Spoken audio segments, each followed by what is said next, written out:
Boa Boa noite. noite. Boa noite. Boa noite, Hélio. Boa noite Boa a todos. noite. Silvia, você me ouve aí? Ouço. Tá ótimo. Muito obrigado. Agradecemos a presença de todos. Essa é a reunião pública da Casa de Batuíra, instituição espírita localizada no município de São Gonçalo, estado do Rio de Janeiro.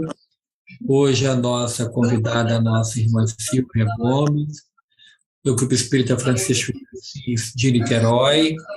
É um prazer tê-la conosco, Silvia. Muito obrigado por ter aceito o nosso convite. Casa de Batuíra te abraça com muito carinho. Muito obrigado. Eu que agradeço. Eu que agradeço pela oportunidade de trabalho e é uma alegria estar aqui com vocês, Hélio. Muito obrigado. Agradecemos muito a presença de todos. A Casa de Batuíra realiza um trabalho assistencial de relevo e agradece aqueles que nos ajudam a ajudar. E convidamos a todos para que desliguem o seu pensamento com tudo aquilo que ficou lá fora. A nossa convidada terá 50 minutos para fazer a sua exposição. Logo em seguida, eu irei fazer a visualização terapêutica e a irradiação. 19 horas, vamos dar início aos trabalhos. A página de abertura do livro Mais Luz, Chico Xavier é o médium, Batuíra é o espírito. A lição de número 31. Mediunidade com Jesus. Mediunidade com Jesus é, acima de tudo, serviço aos semelhantes. É no trabalho de Jesus que restauraremos as próprias forças. Não estranhe a nossa palavra. Somos poucos na extensão do serviço a fazer. E precisamos velar uns pelos outros, a maneira de irmãos responsáveis pelo compromisso de todos, a parcelar-se em cada um. Vamos à nossa prece. Senhor Jesus, divino amigo, agradecemos imensamente a oportunidade do estudo da tua doutrina libertadora dos espíritos. Pedimos que envolva a tua serva, a Silvia, que com tanto carinho aceitou o nosso convite. Que essa palavra seja de fácil entendimento para todos nós. Auxilia, Senhor, a cada um de nós em nossas lutas íntimas. E dá-nos, Senhor, forças para suportar as provas e expiações pelas quais estamos passando. Se conosco, Senhor, ajuda-nos, ampara-nos, hoje e sempre. Que assim seja, graças a Deus. A nossa companheira Silvia Gomes, mais uma vez eu repito, é do Grupo Espírita Francisco de Assis, em Niterói. Vamos ouvi-la com atenção e carinho. Silvia, a palavra está com você. Muito obrigado, desde já. Obrigada, amigo. Eu vou começar lendo para nós uma poesia do espírito Casimiro Cunha, que fala muito forte ao meu coração, então eu decidi iniciar com esta poesia. E Casimiro Cunha vai nos dizer: Espiritismo é uma luz, gloriosa, divina e forte, que clareia toda a vida e ilumina além da morte. É uma fonte generosa de compreensão compassiva, derramando em toda parte o conforto da água viva. É o templo da caridade, onde a virtude oficia e onde a bênção da bondade é flor de eterna alegria. É árvore verde e farta nos caminhos da esperança, toda aberta em flor e fruto de verdade e de bonança. É claridade bendita do bem que aniquila o mal. É o chamamento sublime para a vida espiritual. Se buscas o espiritismo, norteia-te por sua luz. Espiritismo é escola e o mestre amado é Jesus. Com essa poesia tão linda do nosso amado Casimiro Cunha, através da mediunidade de Chico, nós começamos então as nossas reflexões dessa noite acerca do Sermão da Montanha. Este sermão tão precioso, tão importante, proferido pelo nosso mestre e que é considerado pelos estudiosos o cerne, o foco, o eixo central da doutrina de Jesus.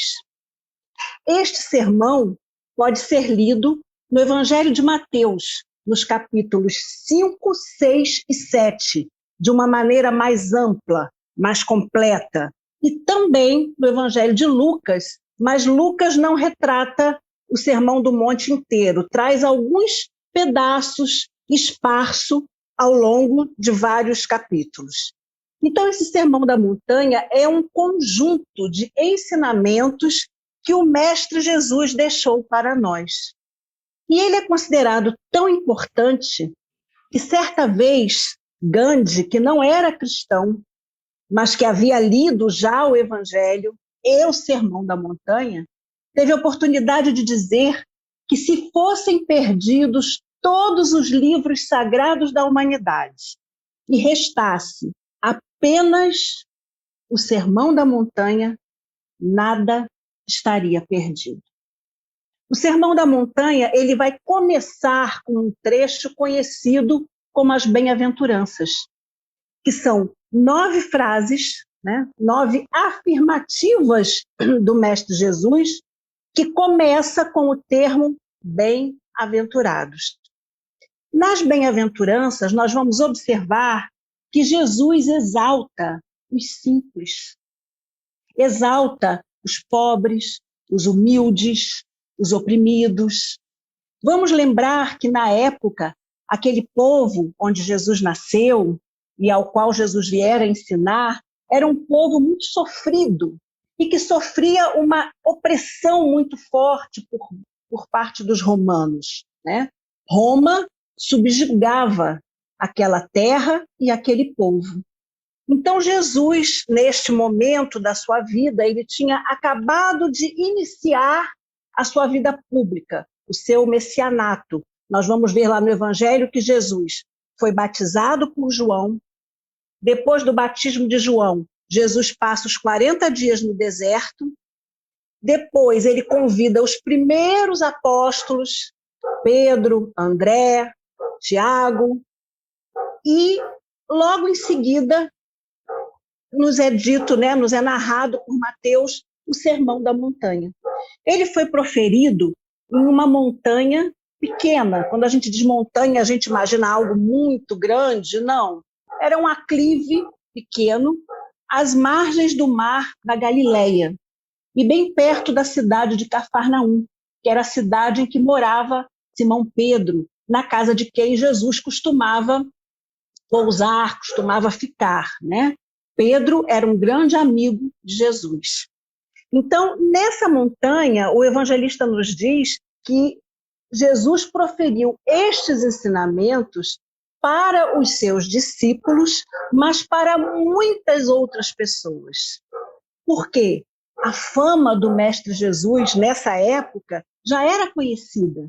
As pessoas já ouviam falar daquele profeta nazareno, daquele rabi, que era um rabi diferente daqueles com os quais eles estavam acostumados a lidar. Que era um rabi que dizia que vinha para os simples, para os humildes, para os doentes. Então, a fama de Jesus já começava a se espalhar. Uma multidão se juntou, uma pequena multidão, se juntou então para ouvir Jesus nesse trecho, que ficou conhecido como Sermão da Montanha. E ali Jesus começa de uma forma muito diferente, porque à época os doutores da lei, os fariseus, os poderosos da época de Jesus não exaltavam os simples, exaltavam os poderosos. E nós vamos observar que a bem-aventurança, que é como começa o sermão, ela é toda de exaltação aos simples e aos humildes. Então, a primeira frase do Sermão da Montanha é: bem-aventurados os pobres de espírito, porque deles é o reino dos céus. Pobres de espírito. Comumente, algumas pessoas estranham esse termo, porque nós, usamos pobres de espírito muitas vezes de maneira pejorativa. Muitas vezes falamos pobre de espírito para designar alguém que tenha justamente ao contrário, né? Poucos valores morais, alguém que é arrogante, aí as pessoas dizem, é pobre de espírito. Só que nós temos que observar o contexto, temos que observar as questões de tradução. Há um estudioso do Novo Testamento, um orador espírita, chamado Vicente Celestino. E ele é professor e ele estuda muito o Novo Testamento. E ele, então, foi ao texto original, ao texto em hebraico, e ele nos fala em seu livro Sermão do Monte que a melhor tradução seria bem-aventurados os humildes em espírito. E vejam, isso faz toda a diferença. Bem-aventurados aqueles que são humildes em espírito. Porque não tem também nada a ver com o conceito do mundo de humildade. Aí Jesus está se referindo àqueles que já têm a humildade como uma conquista espiritual. E na doutrina, os espíritos nos alertam para o quão difícil é nós conquistarmos a virtude da humildade. Então, o pobre em espírito, em algumas traduções a gente vê pobre em espírito, em outras traduções pobre de espírito, que fica pior ainda para o entendimento correto do que está sendo dito, né? Então, o pobre em espírito é aquela pessoa, né, aquele irmão que é humilde, que reconhece a sua pequenez diante de Deus, que reconhece que sem Deus nós nada somos, que tudo aquilo que nós conquistamos, tudo que somos mesmo, nós devemos ao Pai, ao Criador. É aquele que vê no seu semelhante um irmão seu em humanidade e, por isso, respeita o seu semelhante. É aquele que faz ao outro o que gostaria que fizessem a ele. Então, esses são os pobres em espírito ou, como diz o professor Celestino, os humildes em espírito. Então, Jesus começa exaltando as pessoas que têm esse tipo de humildade espiritual, nos dizendo que o reino dos céus é para eles. Nós sabemos que todas as promessas que Jesus nos faz são promessas futuras, porque muitas promessas não se cumprirão agora na vida material. Então, as promessas de Jesus nós temos que olhar com a perspectiva de uma vida futura, com a perspectiva também da reencarnação, para poder compreendermos. Porque logo a segunda bem-aventurança, Jesus vai dizer: bem-aventurados os mansos, porque herdarão a terra. Olha que coisa linda, meus irmãos. Mas nós sabemos, né, pela nossa experiência, pela nossa vivência aqui no mundo, que cada vez mais parece que o mundo é tomado de assalto pelos violentos, pelos poderosos. Mas Jesus vem nos dizer que bem-aventurados são os que têm a mansidão, porque possuirão a terra. Ora, ele estava falando para um povo que não tinha direito a nada. Os judeus, na época, pagavam impostos muito pesados, pagavam tributos sobre tudo, meus irmãos. Às vezes pagavam tributo para passar em pontes, para transportar os alimentos, pagavam parte dos alimentos que colhiam, tinham que ser dados aos judeus. Então era um povo muito expoliado, um povo que carregava um fardo muito pesado. Por isso, em dado momento, Jesus vai dizer, né, que o fardo dele é um fardo manso, porque eles estavam acostumados, um fardo leve, perdão, eles estavam acostumados com aquele fardo pesado que os romanos impunham a eles. Então, como entender Jesus dizer que os mansos herdarão a terra? Se até hoje a terra parece ser tomada de assalto pelos violentos. Porque Jesus estava nos falando de uma perspectiva espiritual. E com a doutrina espírita, se nós pensarmos na questão reencarnatória, se nós pensarmos que nós somos espíritos antigos, que estamos na Terra há muito tempo e que estamos vindo, né, naquela ciranda de reencarnações, aprendendo, mas também cometendo erros, nós vamos entender que no futuro em que a Terra estiver na condição de um mundo regenerado, quem herdará essa Terra? Quem estará aqui reencarnado quando a Terra finalmente terminar a transição e se achar, né, na situação de um mundo regenerado? Um mundo onde não há o mal, um mundo onde não há violência. Quem merecerá, meus irmãos, estar neste mundo, senão aqueles que aprenderam a mansidão? Aprenderam com Jesus, porque Jesus tinha essa mansidão.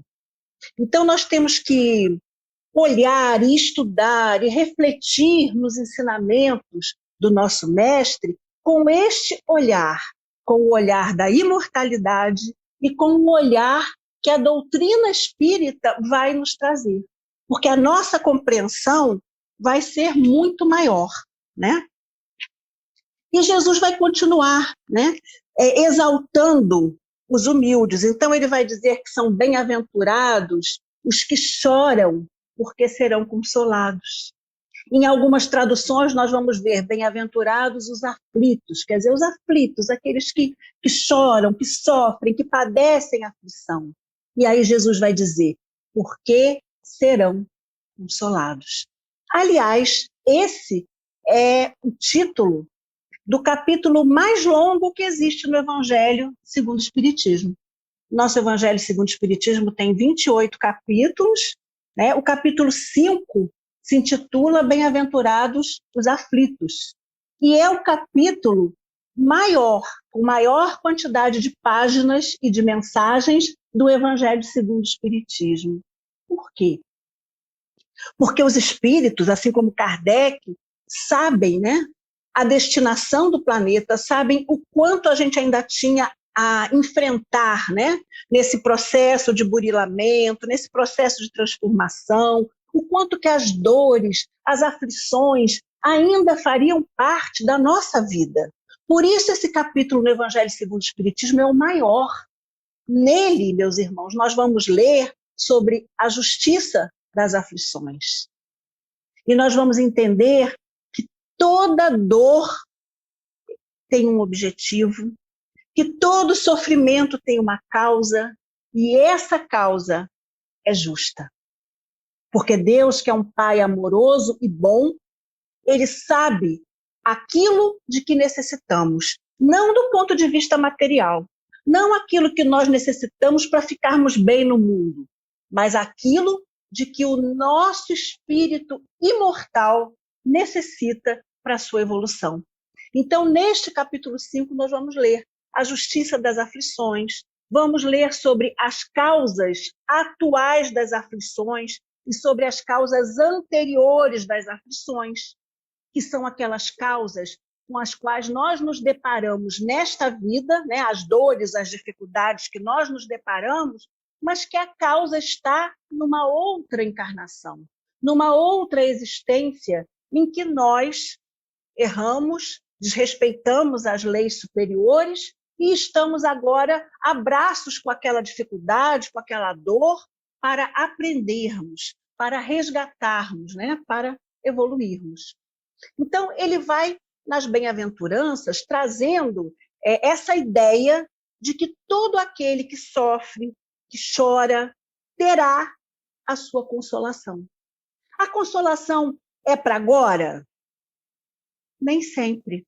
Às vezes a consolação será numa vida futura, ou no futuro, aqui na própria vida, porque Jesus nos convida a termos resignação, Jesus nos convida a termos paciência diante dos sofrimentos. Então ele vai dizendo, bem-aventurados os que têm sede e fome de justiça.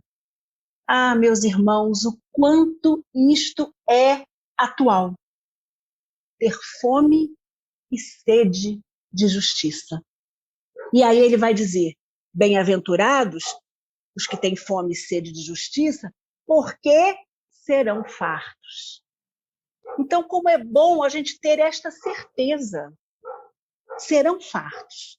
Se não nesta vida, se não nesta existência, numa existência futura.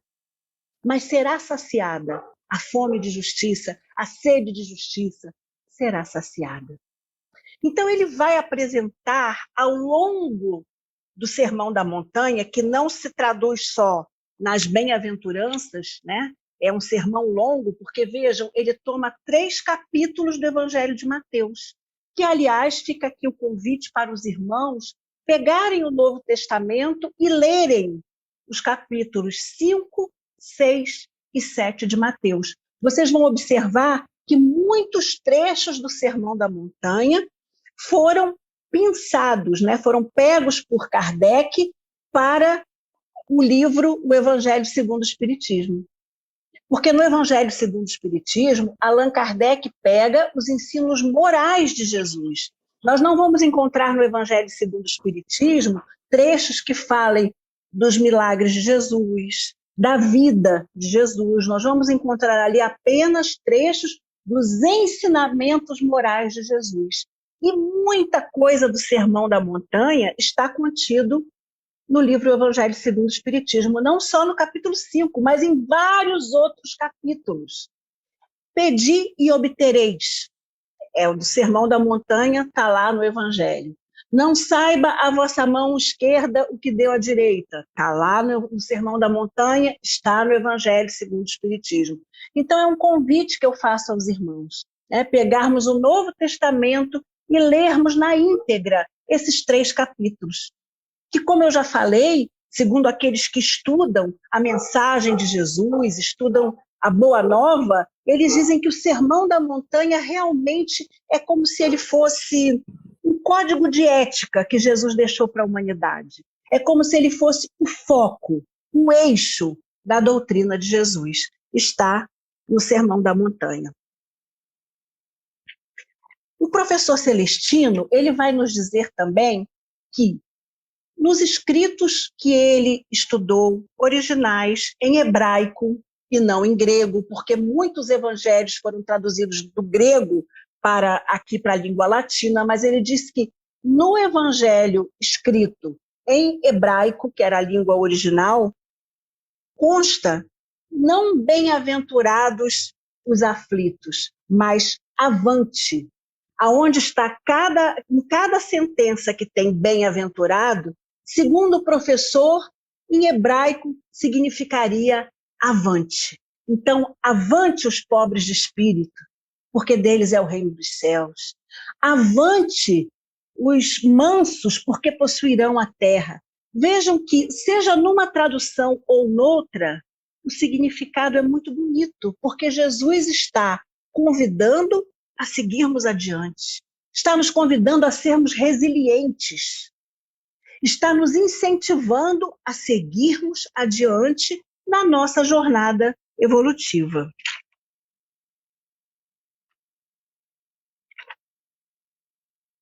Logo em seguida, as bem-aventuranças, Jesus vai nos falar que nós, e aí eu estou colocando nós, porque a pregação de Jesus, como eu já falei no Sermão da Montanha, não foi só para os apóstolos, para aqueles que seguiam ele de perto, mas foi para uma pequena multidão.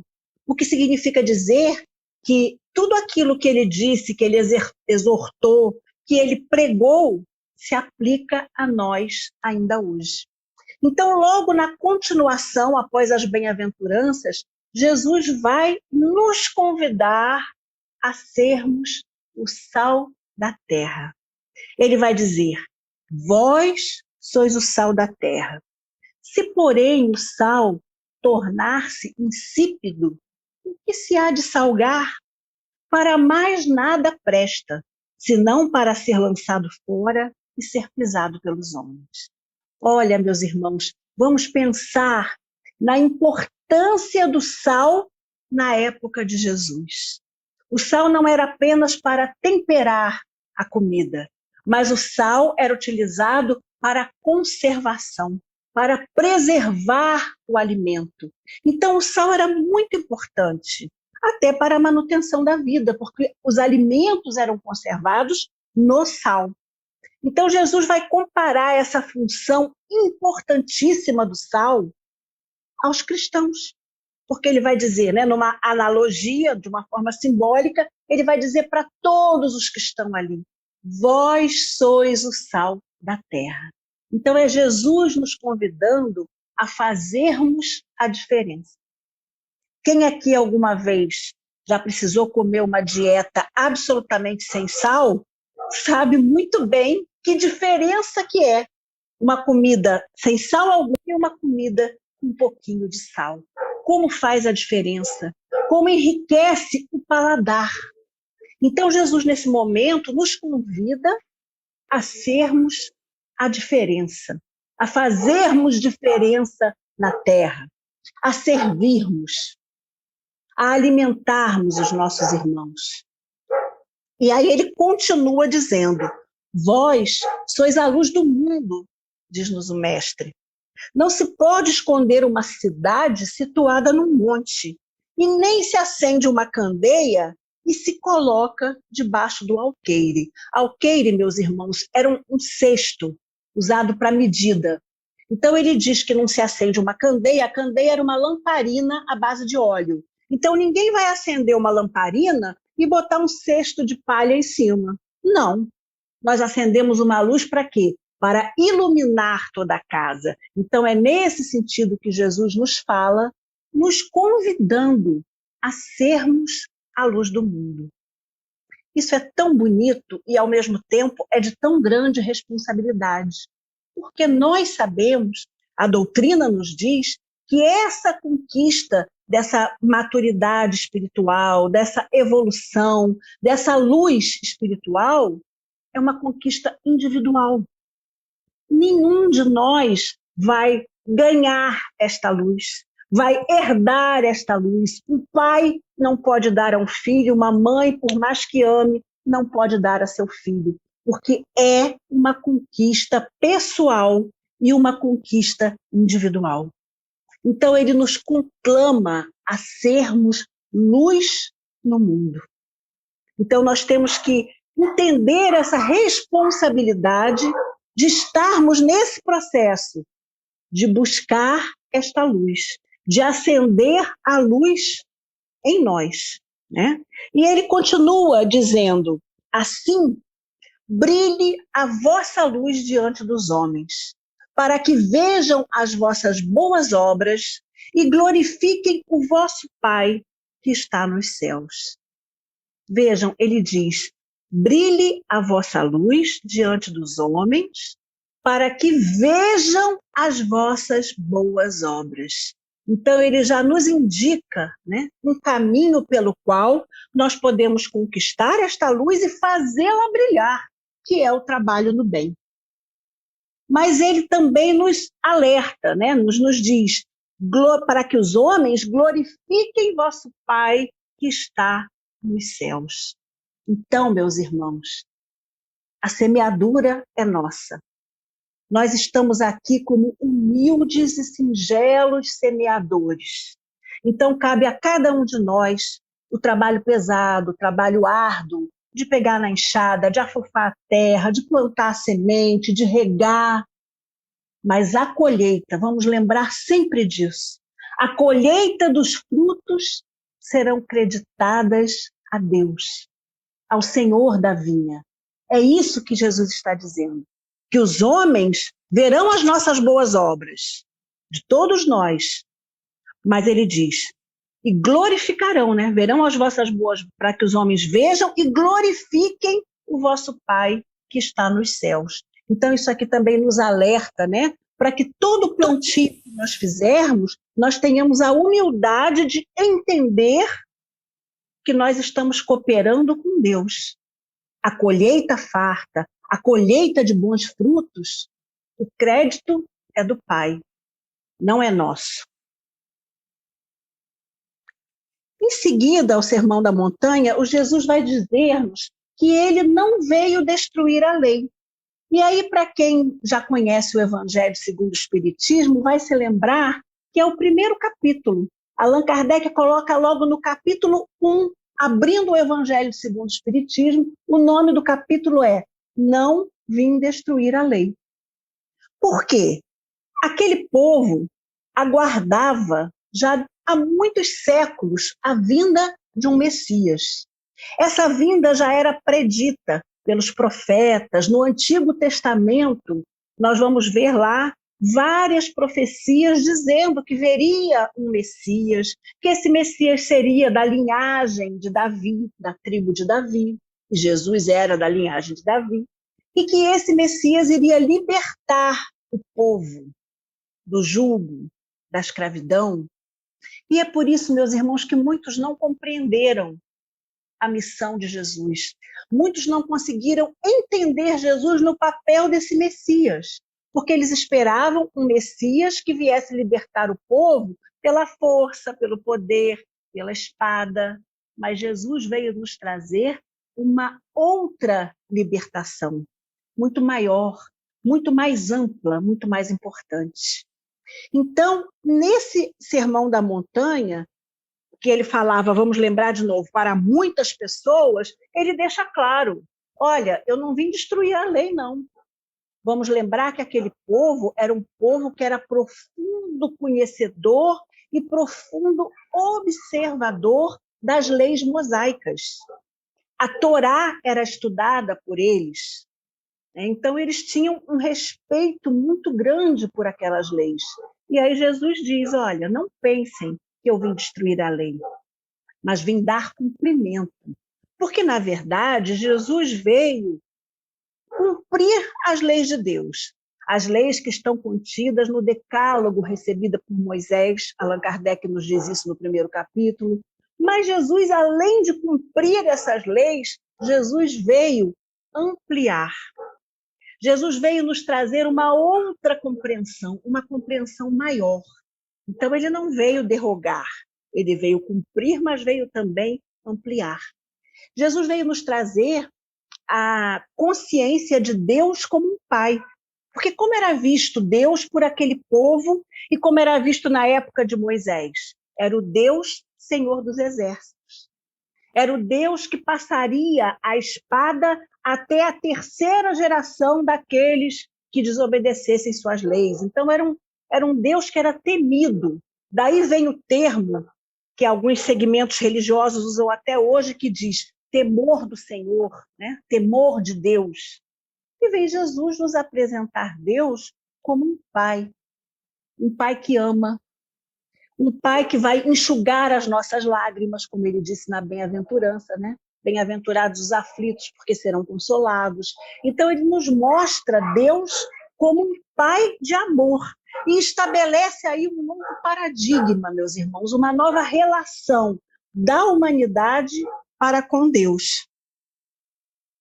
Logo em seguida, nós vamos ver que Jesus quebra muitos paradigmas, também no Sermão da Montanha, tá, meus irmãos? Eu estou falando rapidamente, porque o conteúdo é muito grande.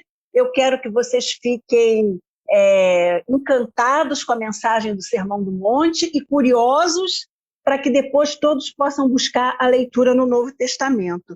Nesse mesmo sermão, Jesus vai quebrar um paradigma, quer dizer, quebrar um modelo que havia entre os judeus, entre os hebreus naquela época. Porque ele vai dizer assim, ouvistes o que foi dito aos antigos. Aí ele está falando da antiguidade, dos antepassados, da época de Moisés.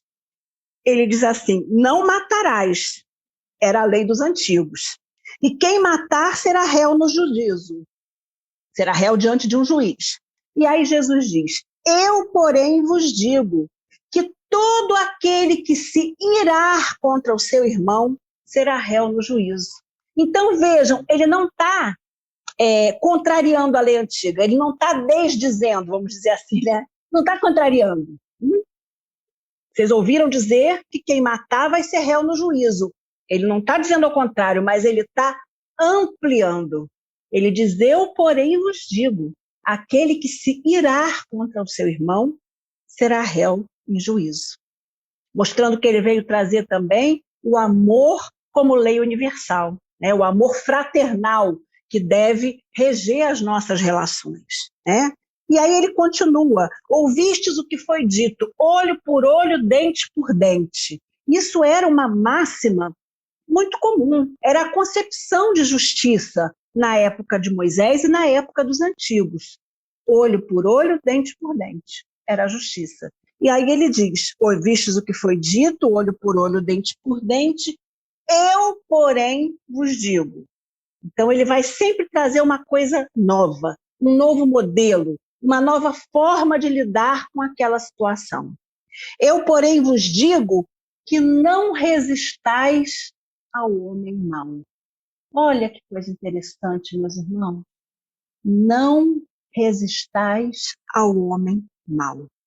Mas a qualquer um que te bater na face direita, oferece-lhe também a outra. E os espíritos vão nos explicar que isso não significa, literalmente, alguém te bateu, você diz, vá, bate mais. Mas que significa que nós não devemos pagar o mal com o mal. Nós devemos pagar o mal com o bem. Porque o próprio Jesus, também no Sermão da Montanha, nos diz: orai por aqueles que vos caluniam, orai por aqueles que vos perseguem. Ensinamentos que são difíceis para nós colocarmos em prática e que, na época, para aquele povo que tinha ódio dos romanos, que era tão espoliado, tão agredido, tão humilhado, esses ensinamentos eram algo assim muito novo. Ninguém nunca tinha ouvido, nenhum rabi, nenhum doutor da lei, nenhuma daquelas pessoas que estudavam a Torá e pregavam para o povo falavam dessa forma, para orar por quem persegue, orar por quem calunia, para não resistir ao mal que te queiram fazer. Olha a compreensão espiritual que Jesus vem nos trazer. E aí ele segue e diz assim: e todo aquele que desejar tomar-te a túnica, entrega-lhe também a capa. Naquela época, se usava a túnica e por cima se usava uma capa. Essa capa, muitas vezes, era usada também para forrar a estrada, para a pessoa dormir, porque se usava muito caminhar entre uma estrada e outra. Então, a capa era importantíssima, além de proteger do frio quando a noite caía. Então, Jesus diz: olha, se alguém quiser pegar a tua túnica, não discute não. Dá a túnica, dá a capa, como quem nos diz: não se apegue aos bens materiais. O convite do mestre é esse, meus irmãos, para nós não nos apegarmos àquilo que é material. E esse convite é tão importante refletirmos sobre isso, que não vale a pena lutarmos pela posse das coisas efêmeras. Porque as coisas efêmeras que são do mundo, no mundo ficarão. E nesse momento de pandemia, nesse momento tão difícil, né, com tanta violência também, tanta miséria, tantas pessoas partindo para o mundo espiritual, de que adianta lutar pela posse de bens materiais? De bens que muitas vezes são supérfluos, que muitas vezes nós não precisamos. Os espíritos nos falam a diferença entre o necessário e o supérfluo. E quantas vezes o homem se agasta pelo supérfluo? Porque o necessário ele tem, mas ele se estressa por conta do supérfluo. E às vezes perde a vida por conta do supérfluo. Então, olha a riqueza no ensinamento de Jesus. Querem te tomar a túnica? Dá também a capa. E a capa era importantíssima. A capa era mais importante que a túnica para aquele povo. Então, isso é para vocês verem o quanto essa fala de Jesus no Sermão da Montanha, o quanto ela foi um divisor de águas, o quanto ela causou... As pessoas ficaram assim, espantadas e ao mesmo tempo maravilhadas, porque nunca tinham escutado propostas como essas propostas que Jesus trazia. E ele segue e diz assim, meus irmãos: e se alguém te obrigar a caminhar 1000 passos, vá com ele 2.000 passos. Isso é lindo. Isso é lindo. É o mestre nos convidando a fazermos além daquilo que é esperado de nós. A fazermos além daquilo que é nossa obrigação fazer. Porque havia, na época, uma lei, um edito lá romano, que se um soldado romano ou se algum poderoso lá, algum fariseu romano, estivesse, por exemplo, indo de uma cidade para outra, estivesse atravessando uma estrada, estivesse com muita bagagem, se fosse soldado, estivesse com armas pesadas, era lícito ele pedir a um hebreu que andasse com ele até 1.000 passos, carregando peso, obviamente. Então, isso aqui que Jesus está falando, ele está falando porque era a realidade daquele povo. Porque aquele povo podia, de repente, um homem estar se dirigindo para sua casa depois de um dia exaustivo de trabalho no campo e poderia cruzar o caminho com um soldado romano que dissesse: cidadão, vem aqui, carrega essa bagagem para mim. E ele era obrigado a carregar. Ele não podia se negar a carregar. E aí vem Jesus e diz: se alguém te obrigar a caminhar 1.000 passos, caminhe com ele 2.000. É a proposta da não violência, meus irmãos. É a proposta da pacificação. Mas aquele que assim faz, né? Aquele que dá também a capa, não só a túnica, aquele que caminha 2.000 passos e não só 1.000 passos, é preciso que ele faça isso também sem revolta, com resignação, com a aquiescência do pensamento, da compreensão, mas com a aquiescência do coração, do sentimento. Porque não adianta nós tentarmos seguir os ensinamentos de Jesus com revolta no coração. Não. É para refletirmos os ensinamentos desse mestre de amor. E quando nos propormos a fazer, ou quando conseguirmos fazer realmente com o coração livre, né, de revolta, de questionamentos, porque a proposta dele é totalmente o desapego, a não violência, a pacificação. E aí vem a parte mais bombástica desse trecho em que ele diz: ouviste falar dos antigos, eu porém vos digo. A parte mais bombástica, vocês sabem qual foi? Quando Jesus diz assim: ouvistes o que foi dito, ama o teu amigo e odeia o teu inimigo. E aí ele vai dizer: eu porém vos digo, amai os vossos inimigos e orai pelos que vos perseguem. Isso era uma quebra de paradigma, uma quebra de modelo total. Porque os judeus tinham, ao mesmo tempo que eles detestavam os romanos, eles tinham um orgulho de raça. Era um povo que tinha orgulho da sua raça. E como assim vinha aquele rabi, como assim vinha aquele profeta nazareno dizer que a gente não pode odiar os inimigos, que a gente tem que amar os inimigos. Então, era uma novidade, era algo muito diferente, que causava muito espanto.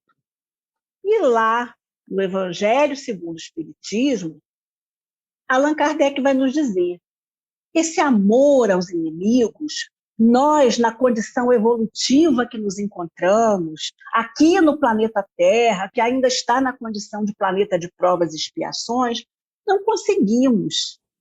Né? Não nos é possível ter por um inimigo o mesmo carinho, o mesmo afeto. Não dá para a gente chamar alguém que a gente não tem afinidade, alguém que nos prejudicou, para um chá em nossa casa e abraçá-lo, recebê-lo com o mesmo carinho. Isso não é possível no nosso estado evolutivo. Não é possível. Mas Allan Kardec vai nos dizer: o amor aos inimigos, para nós, reveste-se da ausência de vingança, a ausência do desejo de vingança. É desejarmos que aquela pessoa que nos prejudicou, que aquela pessoa que nos magoou, aquela pessoa que nos roubou, que elas sejam abençoadas, que elas sejam orientadas pelo plano superior, que elas possam aprender, porque estamos todos na condição de aprendizes. Então, o amor aos inimigos, diz-nos Kardec, é não desejar o mal àqueles que nos prejudicam, mas sim desejar o bem e orar por essas pessoas. No nosso estágio evolutivo, isso já é bastante coisa. Porque o que nós vemos? As pessoas às vezes até falam da boca para fora que perdoa o outro, que às vezes prejudicou muito, né? Magoou muito, mas quando a pessoa sabe que aquele indivíduo está mal, está doente, né?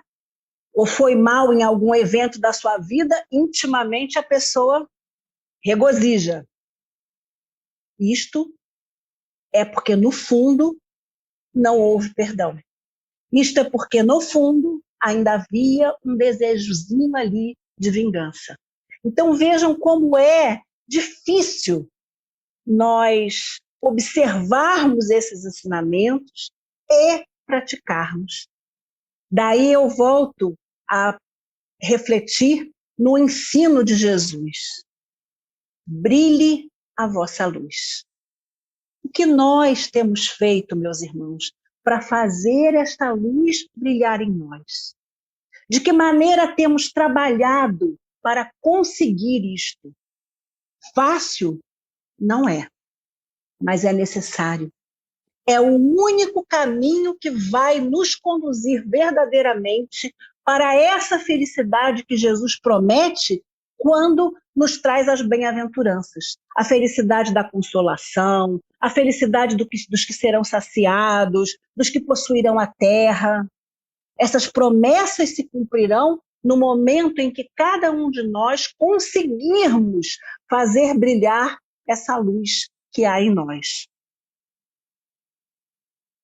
E aí o sermão avança, não vai dar tempo de falar, fique tranquilo, Hélio, que eu não vou falar o sermão todo.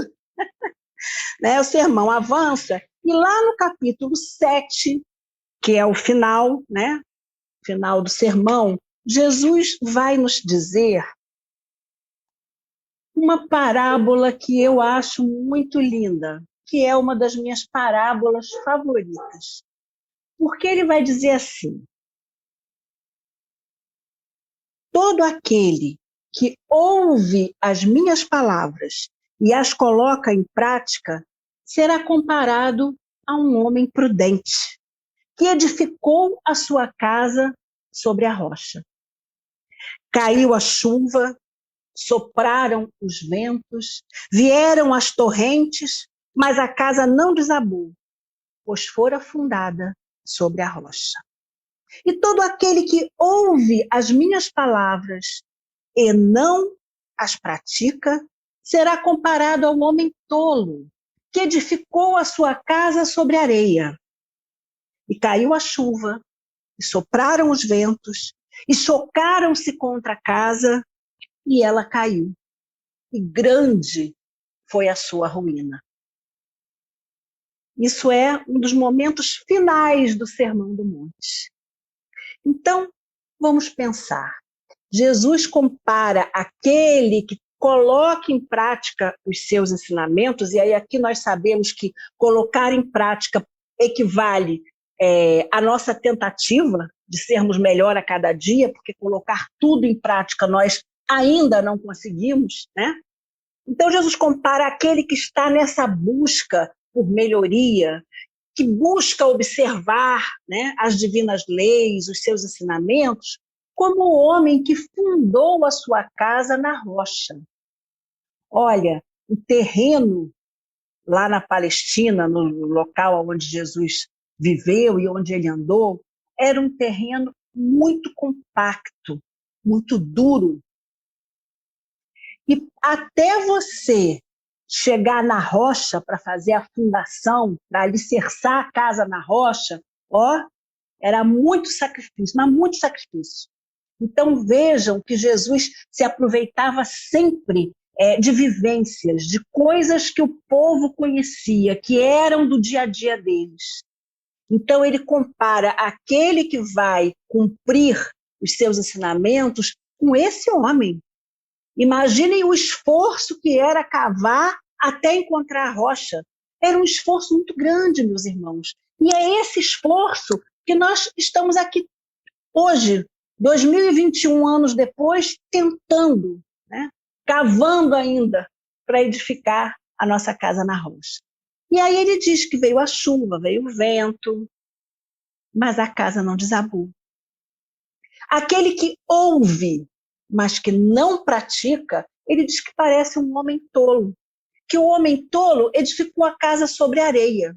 Isso quer dizer, não fez esforço para que a fundação da casa fosse sobre a rocha. E reparem uma coisa, meus irmãos, a mesma chuva, o mesmo vento que veio sobre a casa do homem prudente, veio também sobre a casa do homem tolo. Ele não diz na parábola que aquele que é prudente, que aquele que cumpre os seus ensinamentos, não passou por chuva, não passou por vento, não passou por dificuldade. Não. Reparem, ele não diz isso. A mesma chuva cai sobre as duas casas. O mesmo vento se abate sobre as duas casas. Então, Jesus está a nos dizer que dificuldades haverão. Sofrimentos, obstáculos, fazem parte da nossa experiência carnal na Terra. Mas, se a nossa edificação espiritual estiver fundada sobre a rocha, se nós estivermos nesse caminho de nos sacrificarmos, de fazermos um esforço real para fundarmos a nossa casa na rocha, pode vir a chuva, pode vir o vento, mas a nossa casa ficará de pé. Então, que nós possamos concluir esse estudo, né, essa reflexão de hoje, com essa imagem do homem que constrói a casa na rocha. É difícil. Assim como a jornada espiritual não é uma jornada fácil, mas é aquilo que vai nos trazer a tranquilidade, a paz de espírito, a felicidade que todos nós anelamos, vai ser conseguida através dessa casa fundada na rocha.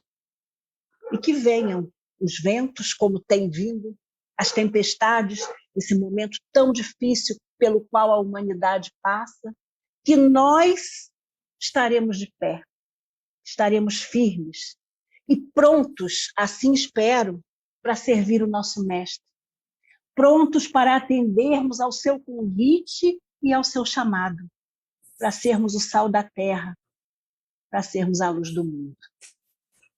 Muita paz, meus irmãos. Uma boa noite a todos.